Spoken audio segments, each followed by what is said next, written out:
Saudara, seorang nelayan di Kabupaten Serang bagian barat Maluku dilaporkan hilang sejak 4 hari lalu. Tim SAR kini diterjunkan untuk lakukan pencarian.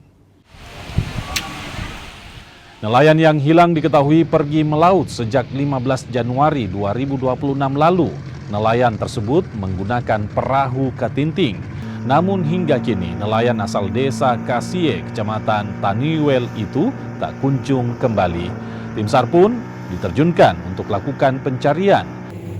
Petugas menyisir kurang lebih 10 nautical mile dari lokasi kejadian ke arah utara desa menggunakan rubber boat. Melakukan pencarian dengan jarak kurang lebih 10 nautical mile, heading 1.18 derajat arah utara dengan hasil nihil.